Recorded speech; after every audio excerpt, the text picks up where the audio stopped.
Hari itu seperti hari-hari lainnya. Aku dan suamiku Ardi baru saja merayakan 2 tahun pernikahan kami. Kami tinggal di sebuah apartemen kecil di pusat kota, sebuah tempat yang nyaman yang selalu kami impikan. Ardi bekerja di sebuah perusahaan besar, dan aku sebagai istri selalu mendukungnya dengan penuh kasih. Hidup kami tidak sempurna, tapi aku merasa cukup bahagia. Kami memiliki impian untuk membangun masa depan yang lebih baik bersama. Namun beberapa minggu terakhir, ada yang mulai berubah. Ardi mulai sering lembur. Dia pulang larut malam dan bahkan saat di rumah, dia tampak lebih banyak diam, seolah dunia kami tak lagi seramai dulu. Aku mencoba untuk mengerti, meyakinkan diri bahwa ini hanya masalah pekerjaan, bahwa dia lelah dan butuh waktu untuk dirinya sendiri. Tapi semakin hari, aku merasa ada sesuatu yang tak beres. Suatu malam, aku terbangun dan melihat Ardi duduk di ruang tamu, menatap ponselnya dengan wajah yang tak bisa kubaca. Ketika aku bertanya, dia hanya tersenyum dan bilang sedang mencari informasi pekerjaan. Jawabannya terdengar biasa saja, tapi ada yang membuat hatiku meragu. Seiring berjalannya waktu, perubahan pada Ardi semakin terasa. Dia mulai pulang lebih larut dari biasanya, bahkan kadang semalaman tidak pulang. Alasan yang dia berikan selalu terdengar masuk akal, tapi aku merasa ada yang aneh. Suatu hari, aku menemukan pesan yang terhapus di ponselnya. Awalnya aku mencoba untuk tidak berpikir macam-macam, tapi rasa curiga itu semakin menguat. Aku tidak bisa hanya diam dan berharap semuanya akan kembali normal. Aku memutuskan untuk mencari tahu lebih dalam. Berharap aku bisa menenangkan hatiku dengan jawaban yang logis. Aku mulai mengintip beberapa hal kecil, seperti mencari tahu siapa yang dia hubungi di ponsel, atau memeriksa emailnya secara diam-diam. Namun, yang kutemukan malah semakin menambah kecemasanku. Pesan-pesan dari seorang wanita yang tampaknya cukup dekat dengan Ardi mulai muncul, dan yang lebih mencurigakan, aku tidak pernah mendengar tentangnya sebelumnya. Setiap kali aku bertanya, Ardi selalu memberi penjelasan yang masuk akal, tetapi aku merasa semakin jauh dari kebenaran. Hatiku semakin terombang-ambing antara rasa takut dan kebingunganku, sampai pada suatu malam aku memutuskan untuk mencari tahu lebih lanjut. Aku tak tahu lagi harus berbuat apa. Kecurigaan itu terus menggerogoti pikiranku, sampai akhirnya aku memutuskan untuk menyelidiki lebih dalam. Aku mengikuti Ardi suatu malam, setelah dia bilang akan lembur lagi di kantor. Hati ini semakin berdebar-debar, takut dengan apa yang mungkin akan aku temukan. Aku mengikuti mobilnya yang menuju sebuah kafe yang sepertinya tidak pernah kami kunjungi sebelumnya. Sesampainya di sana, aku melihat Ardi masuk dan duduk bersama seorang wanita yang sangat aku kenal, Dewi, sahabat lamaku. Dewi, wanita yang selama ini aku anggap sebagai teman baik, yang sering aku ajak berbicara tentang kehidupan, tentang pernikahanku. Aku merasa tubuhku lemas, pikiranku berputar. Apa yang sebenarnya terjadi? Aku diam di luar kafe bersembunyi di balik mobil mengamati mereka. Mereka tertawa bersama, seolah dunia mereka sempurna.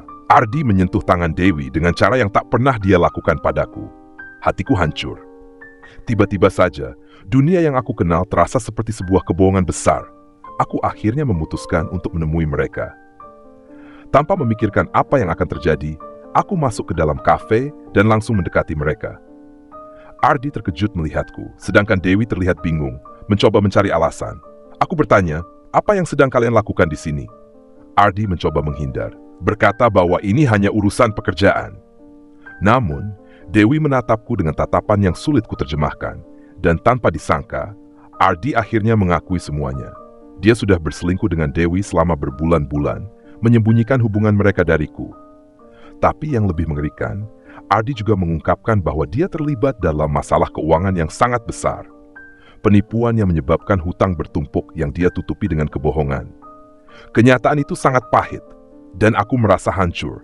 Aku tidak hanya kehilangan suamiku, tetapi juga sahabatku.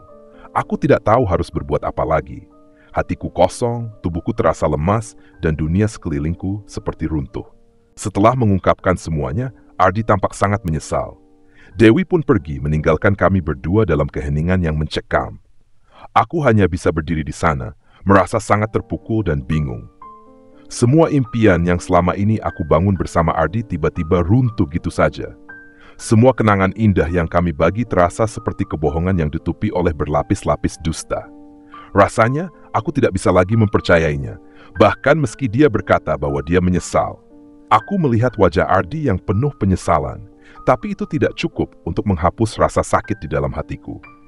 Dalam diam, aku mulai merencanakan langkah-langkah yang harus diambil. Aku ingin pergi dari semua ini, mengakhiri hubungan yang sudah tidak lagi bisa diperbaiki. Namun hati ini masih terbelah. Sebagian dariku masih ingin memaafkan, ingin melupakan semua yang terjadi dan mencoba kembali. Tapi setiap kali aku berpikir tentang itu, bayangan Dewi dan segala kebohongan yang sudah terjadi muncul di pikiranku, menghentikan niat untuk memberi kesempatan kedua. Aku tahu, aku harus kuat. Aku harus bisa melewati ini dan menemukan cara untuk melanjutkan hidupku tanpa Ardi di sisiku. Tidak ada lagi masa depan bersama. Tidak ada lagi impian yang bisa kami bangun. Semua yang ada hanya luka dan kehancuran. Aku merasa sangat kehilangan. Tetapi aku juga tahu bahwa jika aku tetap bertahan, aku hanya akan terus terluka. Saat aku bersiap untuk pergi, Ardi menghentikanku. Dia berkata bahwa dia menyesali semua yang telah terjadi dan bahwa dia tidak bisa hidup tanpaku. Tetapi meskipun kata-kata itu terdengar tulus, aku tahu hatiku sudah hancur. Tidak ada yang bisa mengembalikan waktu, tidak ada yang bisa mengubah kenyataan bahwa dia sudah mengkhianatiku. Aku melihat ke matanya, mencoba mencari sesuatu yang bisa meyakinkanku untuk tetap tinggal, tapi aku hanya melihat kekosongan. Namun, sebelum aku benar-benar pergi, Ardi menyerahkan sebuah surat kepadaku.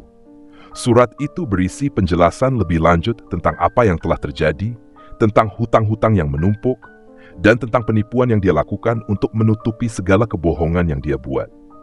Dia berkata bahwa dia terjebak dalam situasi yang semakin buruk, dan kini dia tidak tahu bagaimana cara keluar dari semua masalah yang dia ciptakan.